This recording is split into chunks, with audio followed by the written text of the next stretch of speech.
Is Nigel Farage a fascist? They've been having a similar debate in the United States, of course, about Donald Trump since 2016. Over there's still no settled answer.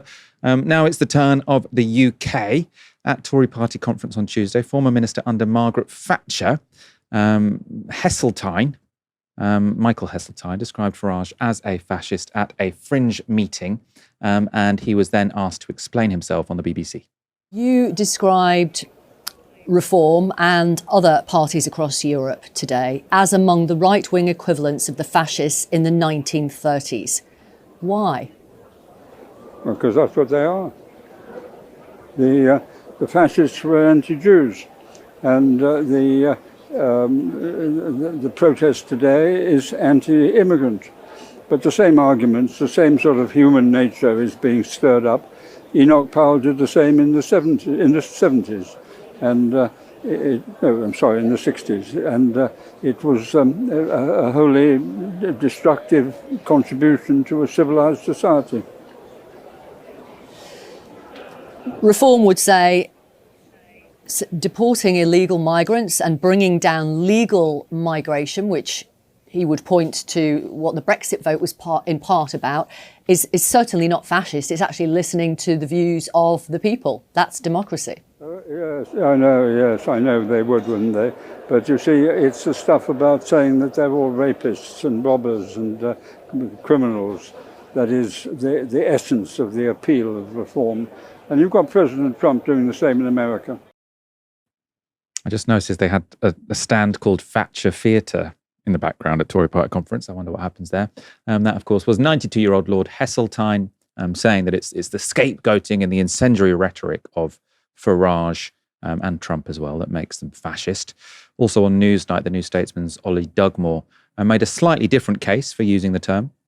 On this point about, is Nigel Farage a fascist? You could have that conversation for a very, very long time. Famously, trying to define fascism is like trying to nail jelly to a wall. But I would certainly say if you are advancing a policy programme that involves the militarised mass expulsion of people of an ethnic minority background, that is certainly a component part of a fascistic agenda. Well, how else are you going to fly, let's say, 100,000 or millions of people out of Britain on a yearly basis? How are you going to round them up? Can the police do that? I don't think they can. Are you going to put them on charter flights? Most airlines won't take them, so you're probably going to use the RAF. Where are you going to hold them? Look at what ICE is doing in America, the sort of blueprint for this mechanism. The way that they are armed to the teeth, assault rifles, etc., they hide their faces. They look like a militia to me. So he's saying, it's not about the rhetoric, it's about the idea that you might have militarized sort of government rounding people up. I suppose a bit like, what we've seen in America with ICE. Again, I'm not sure if Michael Heseltine watched it, but he was actually, before he used that label, it was also applied to Farage by the Greens' Zach Polansky in an interview with Novara Media on Friday. I wouldn't do anything that would make Nigel Farage Prime Minister. That would be an absolute red line, and that includes proportional representation. I think in Nigel Farage, we're dealing with a fascist, and as much as I will do anything, almost anything, to make sure we have an actual democracy in this country, I would say making a fascist a Prime Minister would seem counterproductive. That was Zach Polansky calling Farage a fascist and explaining that's why he wouldn't work with him to achieve PR, proportional representation, of course. Polansky was challenged on calling Farage a fascist by Lewis Goodall on LBC. You've described Nigel Farage as a fascist. Now, fascism, the last time I checked, involved ultra-authoritarian nationalism, the suppression of dissent, a single-party state, a cult of personality, and the use of violence or paramilitarism to achieve its ends. Which of those criteria would you say Nigel Farage satisfies? I think most of them are on the way if you actually listen to the things that he's saying. Also, what, a single-party state? He's not proposed to abolish British democracy. That's absurd. Well, he's not yet, but also during Brexit, when you think about take back control, some of the themes that were in there all seem to be speaking. What you think that Brexit was about the consolidation and creation of a single-party state? I think Brexit was ultimately about protecting the wealth of multimillionaires and billionaires. Yeah, but that's different. No, you're changing the conversation there, Zach Polansky. I've just asked you about how you think Nigel Farage satisfies the criteria of fascism, one of which involves a pretty key one, the creation of a single-party state. What has Nigel Farage said or done which would indicate any legitimacy to the idea that he's in favour of a single-party state?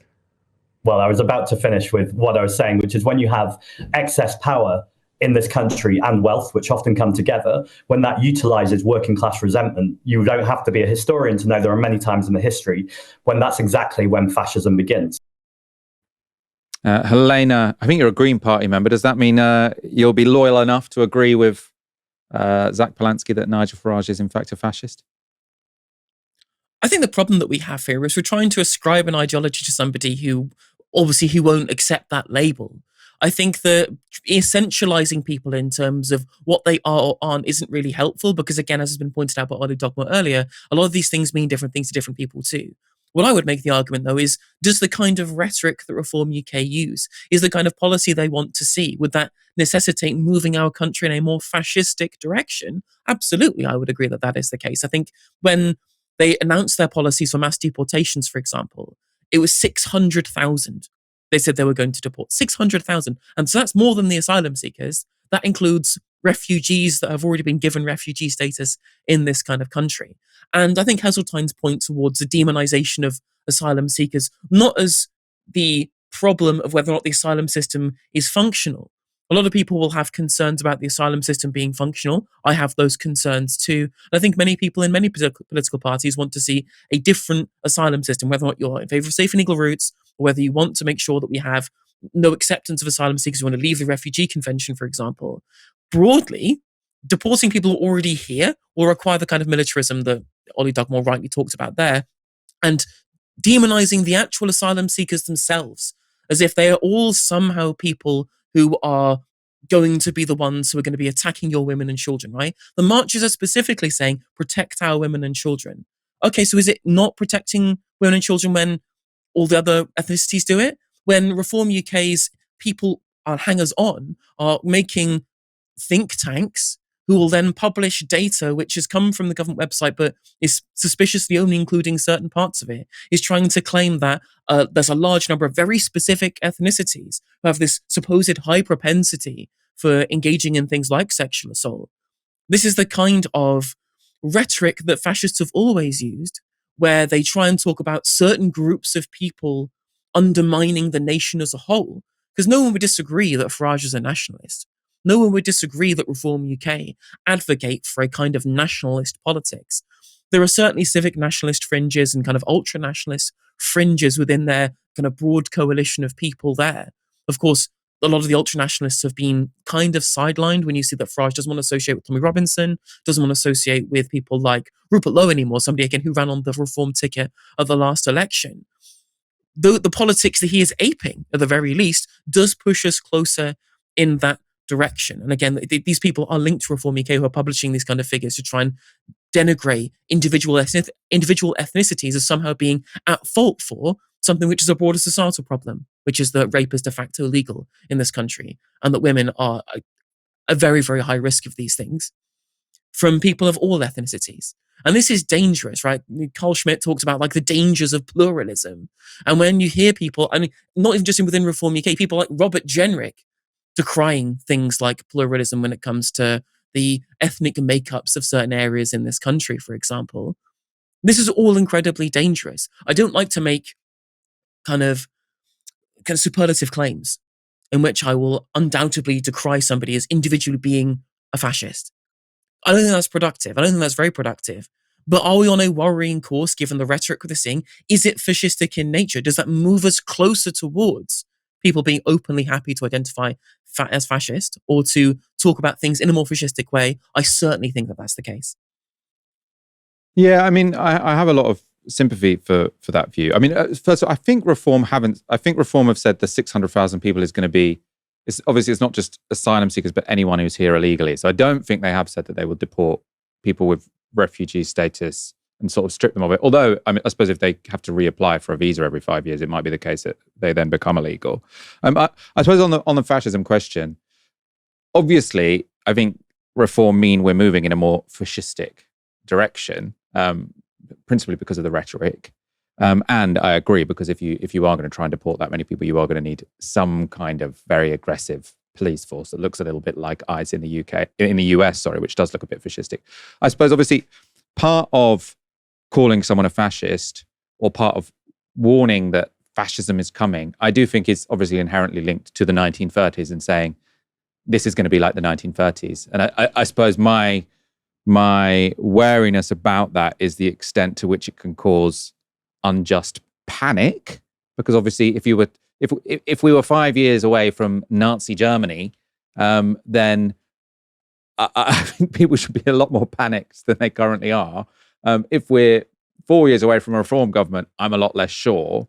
But I think some of the important structural differences between now and then is that sort of street violence, street militarism was a huge part of Nazism and Italian fascism.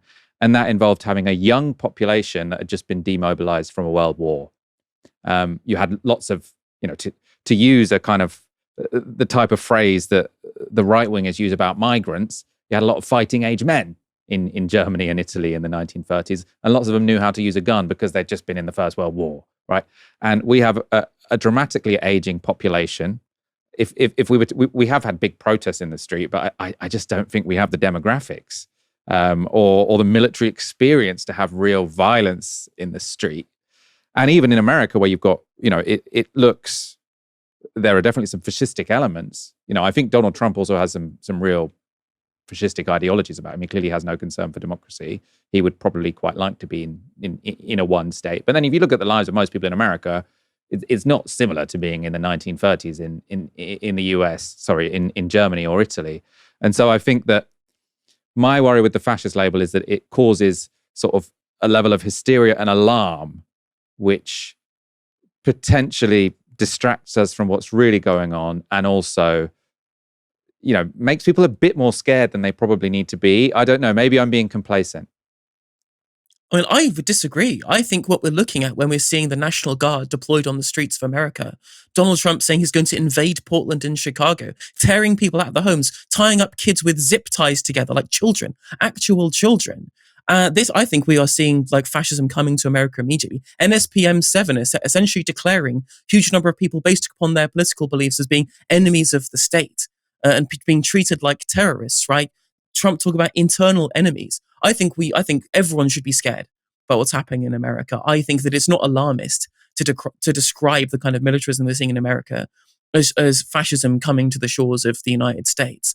And whilst I agree that there's basically no capacity for that to happen in the UK, we do not have the same kind of militaristic investment that's been done in the United States for so long that any kind of future government would be able to tap into. I think that we shouldn't be scared here in terms of the similar situation being passed over.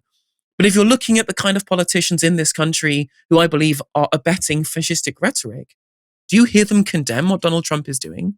Do you hear them speaking out about the weaponization of the military against America's own citizens, the fundamental undermining of the Constitution, things such as Project 2025's universal or unitary executive theory, essentially subsuming all power? What Stephen Miller, who I think is the central fascistic figure, I would openly call Stephen Miller a fascist, in my opinion, openly saying that there is kind of plenary authority within the president. This is aping dictatorship in the United States. And again, weaponizing the state against its own citizens, again, only against people who are seen as enemies of the state, i.e. people politically opposed to Donald Trump, and having this kind of cohort of people, the kind of MAGA base who are outside of that, who don't live in the areas that are being attacked, seeing as the state being weaponized against their own internal enemies.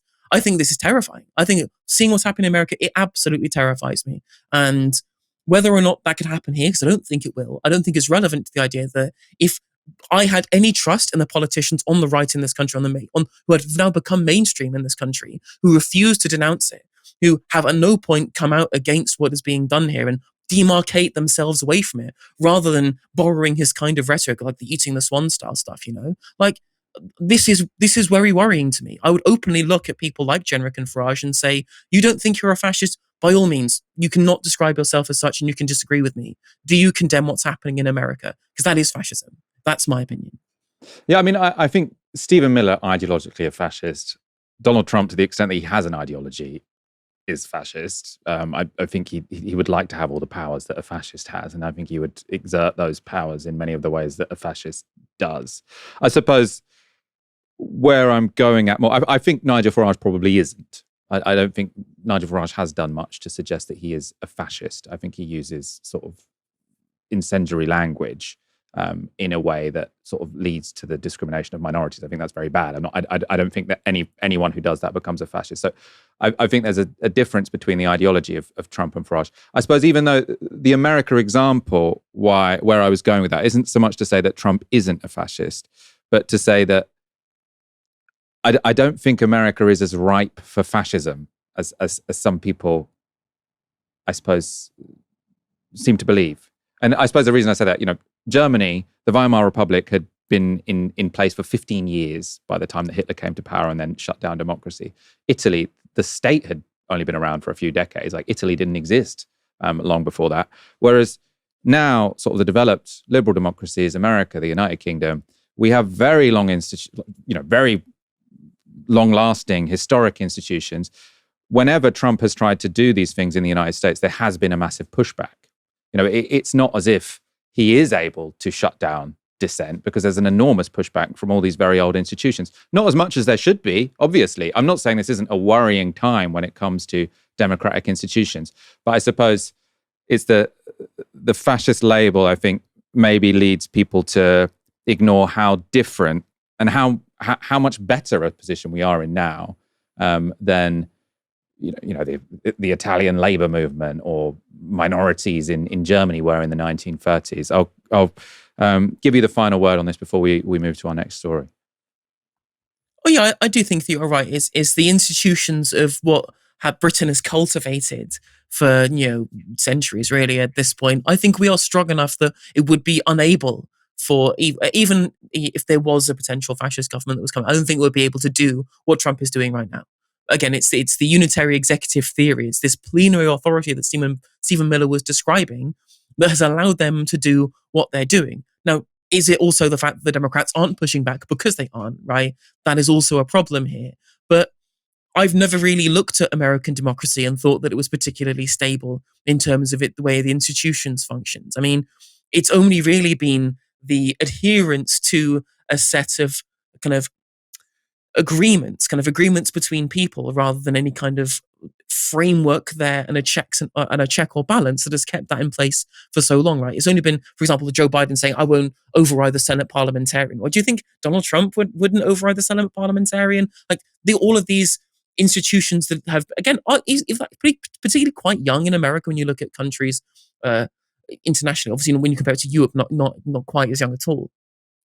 But broadly, I think that it's clearly not been strong enough to stop him so far. And the fact that he has control of the Supreme Court, who've been willing to essentially tear up the Constitution anyway, is where a lot of this problem comes from. I mean, there's a really great video by Three Arrows that talks about the America's coming Weimar moment, in that there was a kind of judicial deadlock in the Weimar Republic because there were old school, like, pro-imperial judges still in place in what was supposed to be kind of more liberal society. And there was this conflict and this inertia in terms of governance that allowed fascism to be able to sprout in the way that it did. And we've seen that same inertia in terms of what happened at a federal level in terms of governance before Donald Trump came to power. It was already right for him to come in and say, we're just going to sort this out through my plenary authority, which he seems to be doing, even if there is some pushback internally. Like, at the end of the day, he's in control of the biggest military in the world. And citizens of America, they may have the Second Amendment, but unfortunately they're bringing guns to a drone fight.